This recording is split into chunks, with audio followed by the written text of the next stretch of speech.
Dane Scott on this Wednesday, the 21st day of October, 2020. And my goodness, this month has flown by, hasn't it? We've covered so many topics already, and I've got actually more of them lined up than I'll even have time for this month. Some of them are a little bit overlapping or repetitious, so I'm going to go to the ones that have the most teeth and the most interest and the most potential use. And today is one of them that I think will be hopefully useful to a lot of people out there. The question in today's session is, do I need to remove breaths from my voiceovers? And people will be commenting, will be responding to comments at the end of our whole session. So if you don't hear me responding or saying hi, it's not because I don't know you're there. It's just that I don't want to get myself distracted, which is what happens. So let's get into it. There's lots to talk about today. And again, I hope it's useful to you. This is a polarizing topic, and in the Facebook groups, I've seen some heated discussion on this subject.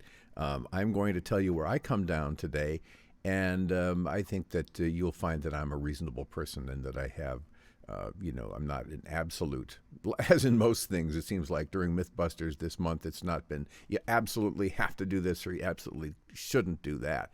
But I definitely have some relatively strong opinions on this one. It can be a source of some heated debate. Some believe that breath should always be removed. Some people believe that breath should never be removed. And some people think that they should be removed sometimes. I'm going to come out kind of strong on this one as to where I fall. Talking about breaths, some of the people who argue in favor of removing breaths say that they are distracting in voiceovers, that people hear them and it takes away from the message, that somehow the noises between sentences are something that they get noticed and they somehow distract people from what the message is saying. Breaths, they will say, are more noticeable also in voiceovers than they are in real life for a couple of reasons. One, because of the proximity effect of a microphone.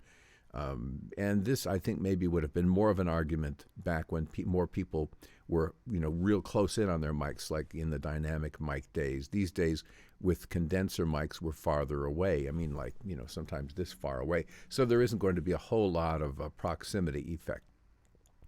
The other thing is the effect of processing, and there could be some argument made for this that when you run processing, sometimes gating will either pull up or pull down the volume of things. And so if you, depending on, or expanding, I should say, expanding may pull the voice up so that it brings out the quieter passages in a voiceover, and in the process, the breaths become more noticeable. Those are some arguments in favor of breath removal. As for cons, it's argued that breathing is a natural thing, and that because we hear people breathing all the time, we don't notice it unless it's some kind of an abnormal type of breathing.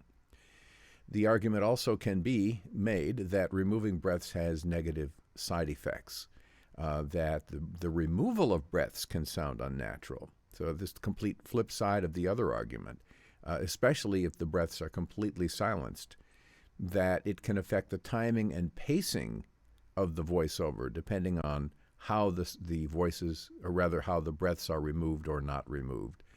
And it could be easily argued that it adds significantly to the time required for the voiceover unless you're using some kind of processing to accomplish it, which, as you will see as we go on, is not something that I recommend. I think maybe at this point it might be kind of fun to actually take a look at a voiceover and look at breaths, see what they look like. Maybe this is going to be rehash for a lot of people, but if you haven't done a lot of editing of voiceovers, it may be new for you, but otherwise it might be good review. Here's a voiceover that I did, I think, yesterday. And from a distance, from the 1,000-foot view, this is what it looks like. As we start zooming in, closer, closer, closer, closer, closer, closer. Okay, there is a breath. And a breath looks a little like a tapered caterpillar. That's what I always kind of think. Let's bring it in even more. This is what a breath looks like. You see that it tapers up, to a peak where the most breath is being taken in, and then it releases back. And then if you get in closer, you'll notice that following the breath and before the audio, there's a gap. Here it is relative to the entire thing. So there's the amount of time we take as a normal pause before we take a breath, and then there's the breath itself. So let's take a look and see how breaths impact the pacing. If I play back a little bit of this, subscription, etc. Get yourself familiar with those delivery terms, FOB, EXW, DDU. Okay, so what we have here is there's a combination of two things. There is the pause before the breath, there's the breath, and then, as we mentioned, there's a little pause after the breath. If I needed to take out this segment right here and butt it up against this segment right here, and in editing, I pulled it right up against the breath and removed it, it would sound really weird. So it's important that we leave the gap after the breath when we're editing. Now, this is not having to do with removing breaths. This has to do with editing up against a breath, but I thought I'd mention it since we're talking about breathing today. But here's the thing. There are a number of different ways that you can take a breath out. And I'm going to, at least in most of the cases, I'm going to demonstrate that here. The first one we're going to talk about is silencing the breath. And before you, don't hyperventilate, speaking of breaths. This can be okay or not okay. It just kind of depends on what it's being used for. But if we wanted to silence the breath, we could potentially just select this entire section. And in the case of my wonderful twisted wave that I love to work in, all I would do is just hit the S on the keyboard and that silences it. Okay, so what we'd end up with sounds like this. Server subscription, etc. Get yourself familiar with those delivery. Okay, and so this gap is actually probably longer than what we want. The reason is because if we left the entire thing in, if we hadn't taken a breath here, I should say, we would not have taken up as much time as this. The pause plus the breath is longer than just the pause alone would have been. So if we were to silence the entire breath, we would probably want to take out a little of this space here, like this, about a third.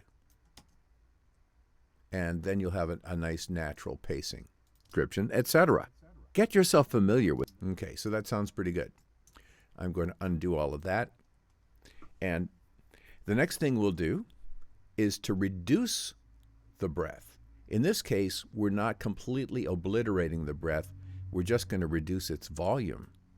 And that can be done the way I have it set up in Twisted Wave by just hitting F, which I don't know why, fade or whatever I had it set to originally, but I have it F on my keyboard.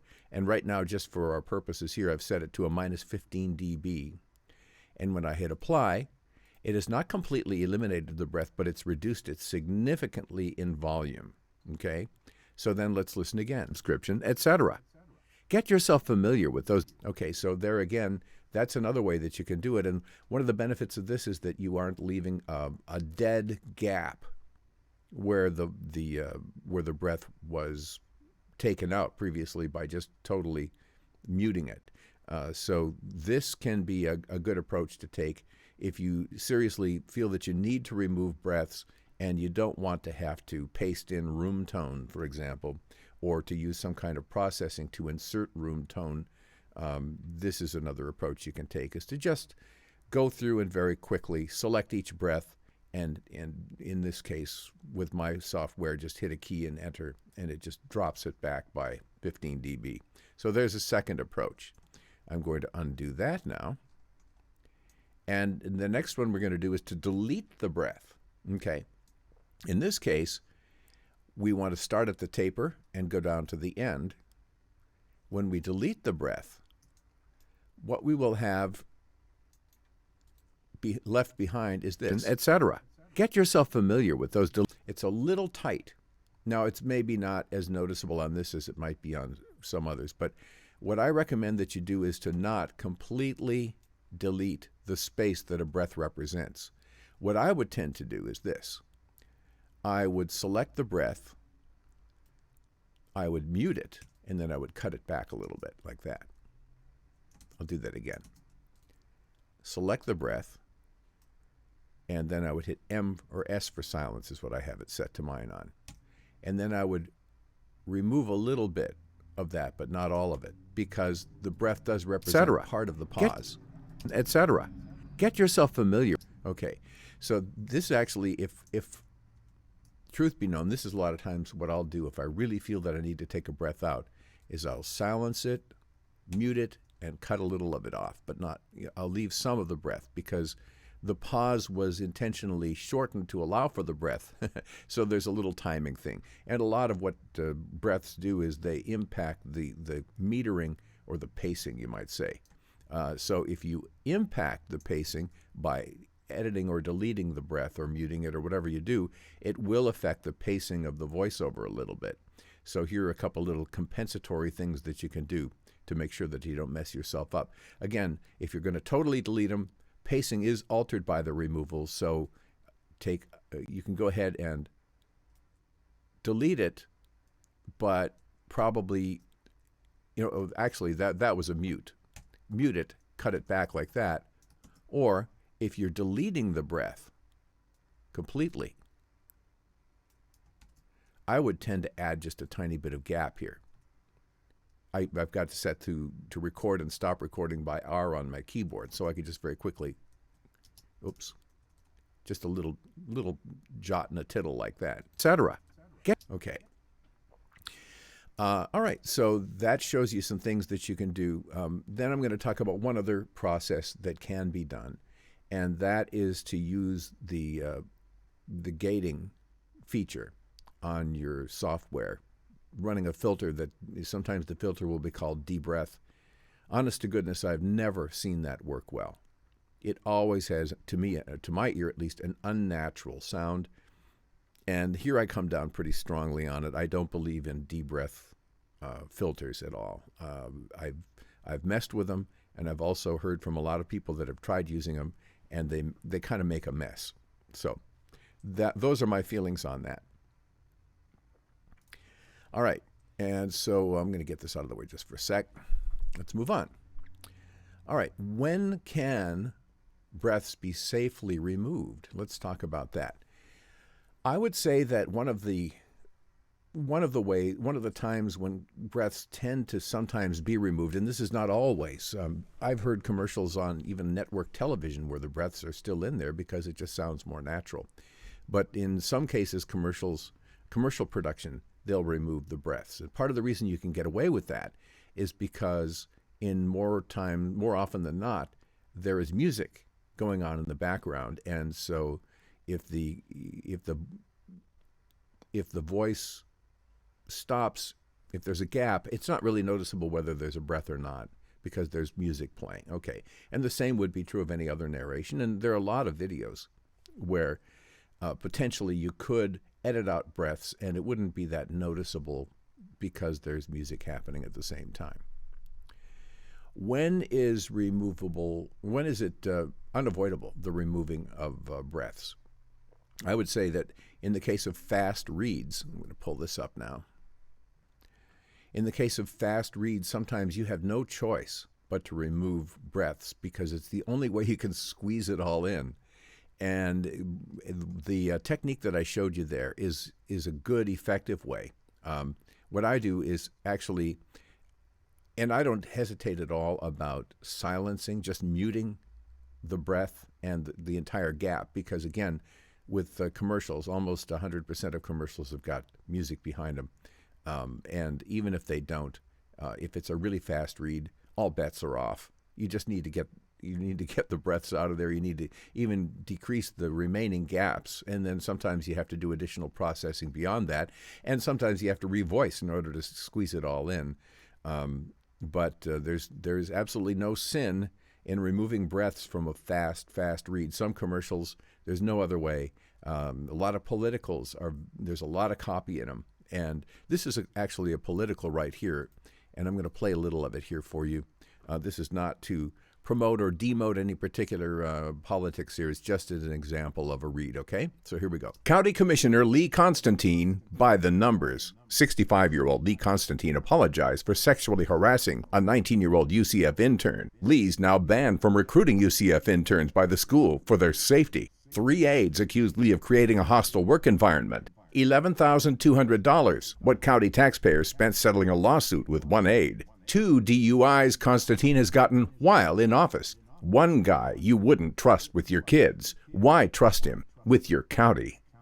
See, there are places where you've got to have a certain amount of pausing for emphasis, so we didn't take out everything, but the breaths are pretty much all gone out of there.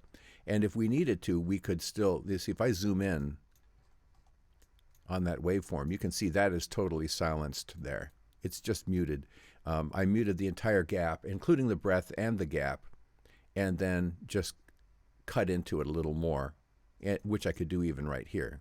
By the numbers, 65-year-old Lee Constantine apologized for sexually harassing an intern. Lee's now banned from recruiting UCF interns by the school for their safety. 3 aides accused Lee of... Okay, right here. 3. Here again, if we were really in a bind, we could pull this in even more. For their safety. 3 aides accused Lee of creating... But you just have to be careful not to do what sounds like a jump cut, where it's like, for their safety, 3 aides. You know, that's where it starts to become more of a problem. All right. That's what I wanted to say about that. Any voiceover that needs to really be rushed, sometimes all bets are off. You've just got to get rid of the breaths and probably some of the spacing beyond that as well. And in some situations, yeah, that's what I was saying before, that some pauses have to be shortened as well. Okay. Now, let's get to what Dane thinks about all of this. Well, let me ask you this first. Have you been listening to this? It's been 17 minutes now. How many breaths did you notice? How many can you go back and count? Odds are you don't remember 1 breath. Until now. Now you're going to be thinking about it, right? But until now, odds are that you didn't notice any breathing at all, because breathing is normal. Breathing is what we're used to hearing, and our brain filters it out. It's just the case. You know, you could go and spend an hour with someone in a restaurant, and unless they had asthma or something, you're not going to think about or notice their breathing at all. We're programmed not to notice it. If you are a voiceover person and you have asthma or emphysema or some other issue that causes your breathing to be gaspy or wheezy, then yeah, you're going to probably have to take the breaths out. But generally, no. You do not need to remove breaths from voiceovers. When should breaths be left in? I would say for almost all narrations. Audiobooks, for sure.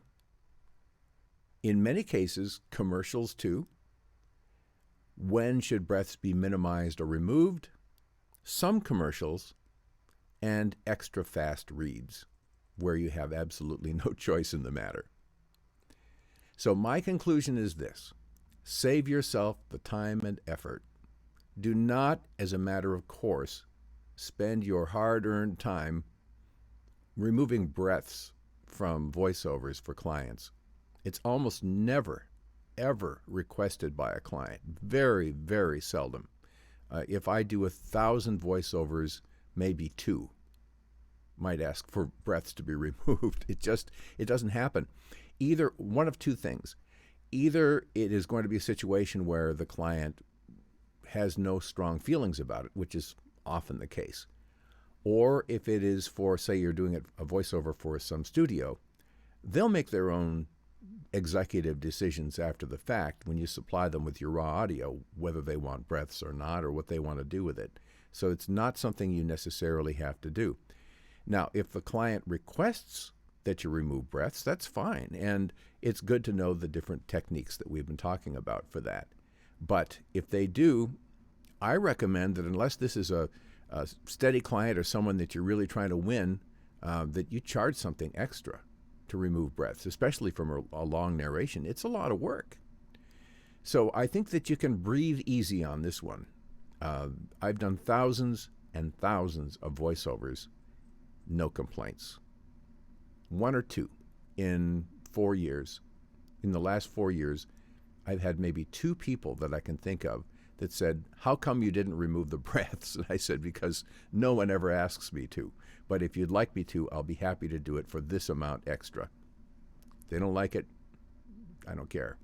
It's something that you should not have to do. This is my opinion, and not everyone's going to agree with me about this, but no, I don't think that you necessarily should feel the obligation to remove breaths for clients unless they ask you to, and then it's up to you whether you want to do it for free or charge them something extra for it. I am Dane Scott, and we'll be continuing these all the way through the month of October, MythBusters, and then we'll be on to a little bit less of a rigorous schedule, probably weekly, starting in November with studio takes every week and interesting topics. I'm planning on doing some interviews next month, so that should be fun. I do definitely help with coaching and have coaching sessions pretty much every day these days. Would love to work with you. I'm discounting it right now in the light of COVID-19, so for $50 we can do a whole hour together, $40 for a half hour. And just send me a personal message, and we can line that up if you'd like. If you are still not sure about whether you're going to do voiceovers or you're suited for it or right for it, I think it's a very good idea to get together with a coach and do kind of an assessment, baseline where you're at, and before you start buying equipment, paying for processing for your fixing up your room, and things like that. It's a good idea to get an assessment of whether you're going to be good for this or not. So that's facebook.com/VOsuccess, facebook.com/VOsuccess. And there's also this group, which can be really helpful if you are working on a demo or just doing voiceovers and you'd like to hear people's feedback. And that is facebook.com/groups/ratemyvoiceover, or just do a search for Rate My Voiceover. It'll come right up for you. That's our studio takes for today. Stay tuned following today's event as I get into the comments for the day, and I'll be looking at those here in just a moment. Meanwhile, all of these are being archived in a playlist called MythBusters over at YouTube, and this one will join them within an hour of the time that this is concluded. Thanks to everybody for joining me. Again, stay tuned if you are here with the comments and in the live feed, because I'd love to talk to you now once we're done with the official part of this. And I'll talk to you tomorrow.